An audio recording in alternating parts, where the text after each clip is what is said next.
This stick figure channel, Productive Peter, has only 285 videos, but somehow 524,000 subscribers and over 24 million views. Crazy, right? And it's not just them. Zen uploaded only 15 videos and already has 140,000 subscribers. Another creator reached 219,000 the same way. So what do they all have in common? Stick figure animation. That's it. Simple stick figures used to tell stories, teach things, and explain complex topics in an easy way.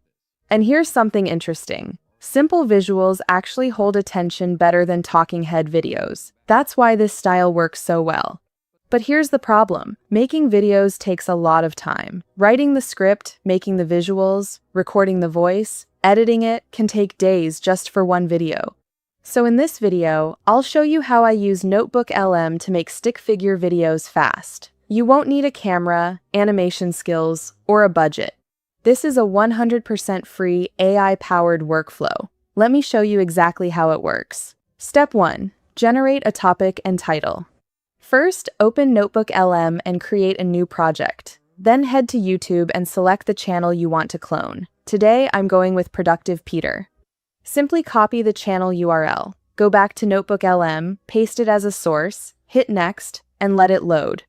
Now, this is where it gets interesting. I go to Settings, then Chat, then Custom. But before I paste the prompt, let me show you what it looks like. You can see it on screen. This is the topic and title selector prompt. You can grab it from the description. Once I save this, NotebookLM basically becomes a topic researcher for this exact niche. It knows what these Stickman channels talk about, how they write titles, and what hooks their audience. Okay, now I go to chat and type, "Give me 10 topic and title ideas for my next Stickman video." That's it. One line because the role prompt already did the setup work. Now, you can see NotebookLM has generated 10 different topics related to these types of videos. And here's something I really like about this look.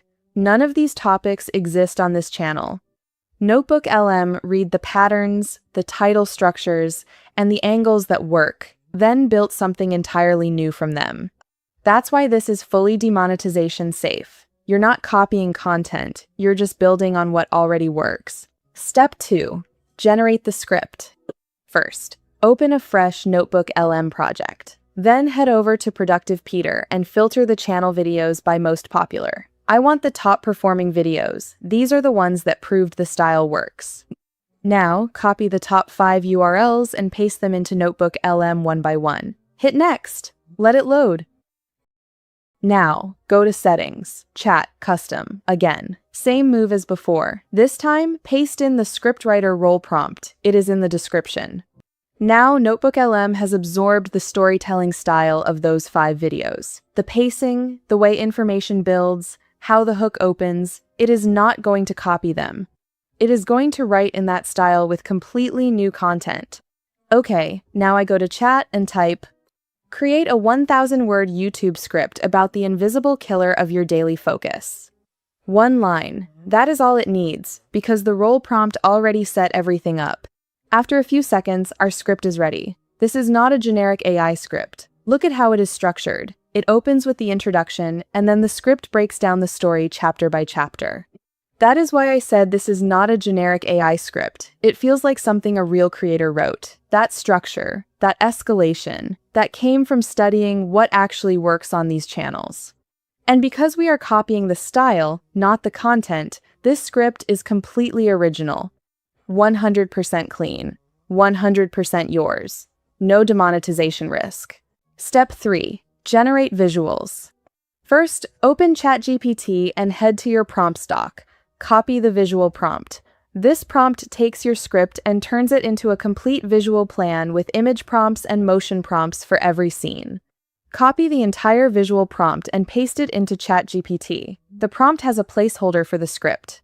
So go back to NotebookLM, where we generated the script in step 2. Copy it and paste it into ChatGPT in place of the placeholder. Then hit Generate. After a few minutes, our full visual prompts are ready. The first thing it produces is the visual base prompt. This is the consistency anchor. It defines the character style, the vibe, the background. Everything in the video will match this. Then it moves into the scenes. Each scene has 3 things: a voiceover, an image prompt, a motion prompt. Every single scene follows that same structure. Clean, ready to use. Now, let me scroll down to scene 4. Why does this one have no stickman? Because good stickman videos do not use a stickman for every single scene. That gets repetitive fast. So, the visual planner prompt builds in roughly 20% of scenes as graphic visuals, stats, concepts, and abstract ideas. It breaks the pattern just enough to keep the viewer watching. Step 4. Creating visuals using Flow. First, head over to Google Flow and create a new project. Make sure image creation is selected and Nano Banana is the model. Then go back to ChatGPT, copy the visual base prompt, paste it into Flow, and hit Generate. Now, wait a few seconds while it generates. Okay, this is the result. The stickman comes out in different poses across the variations, and even though it is a simple character, this base generation matters. I will show you exactly why in a moment. Upload that base generation into the prompt box. Copy the image prompt for scene 1 from ChatGPT, paste it into prompt box, and hit Generate. And look. Same stickman style and same feel. It picked up the character from the base and carried it into the scene. Repeat this exact same process for every scene. Okay, now I have generated a few images for a few scenes. Look at all these stickman images, same style as scene 1. That consistency is a small detail, but it makes a real difference to the viewer's eye. Now let me show you how to generate animations using the images we created. Open Flow again and create a new project. This time, switch to video generation. Upload the scene 1 image, copy the motion prompt for scene 1, paste it in, and hit Generate. Here is the animation. Simple and clean. This is why keeping motion prompts simple is important. Clean instructions produce clean movement. No noise, no weird artifacts, just a smooth stickman scene. Continue the same process for the remaining images. Step 5. Create voiceover. First, head over to any AI voice generator platform. Today, I am using Google AI Studio. So, I open Google AI Studio and go to the speaker settings on the right panel. I click the drop-down and go through a few voice demos. Since this is a stickman story video, I want something warm and approachable. So, I select a voice with a friendly tag. I copy the voiceover for the first few scenes from NotebookLM, where we generated the script, paste it into Google AI Studio, and hit Run. You are not actually losing time. Your brain is just deleting it before you can use it. This time blindness is the invisible killer of your focus, and it is happening. I download it and continue doing the same for the remaining parts of the script. Step 6. Editing. First, open your video editing software. I use CapCut, so I open that. Then I drop the voiceover in first. Then I upload all the scenes. Now I pull up the visual plan we generated earlier and use it as my map. It tells me exactly which scene goes where.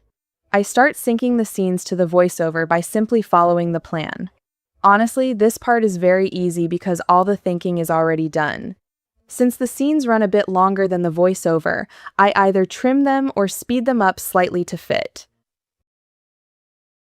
For transitions, I use black fade transitions. I am not adding transitions for every scene because that becomes a distraction for the viewer's eye. Then I add a fade in and fade out animation for the first and last clip. One more thing worth mentioning: when Google Flow generates the video clips, it also generates sound effects automatically. That is actually a nice bonus. It really helps keep the viewer fully engaged. I edited the first 9 scenes, roughly 1 minute of video, in about 5 minutes. At that pace, a full video would take around 1 hour to edit. That is entirely because of the visual plan. Okay, let us see the result. You are not actually losing time. Your brain is just deleting it before you can use it. This time blindness is the invisible killer of your focus, and it is happening because your workspace is designed to make you forget you're alive. Most of us spend our workdays dreaming about free time, yet we treat our workspace like a waiting room for the weekend. We operate under the time unit paradox. The psychological phenomenon where time feels endless as a child because everything is a new experience, but as an adult, years fly by like months. This happens because your brain measures time by recording new experiences. When you fall into a repetitive routine of the same desk, the same commute, and the same tasks, your brain literally skips recording those moments. It's like your mind is hitting the delete key on your life in real time. That is the full pipeline. If anything in this process was unclear, drop your question in the comments. I go through every single one.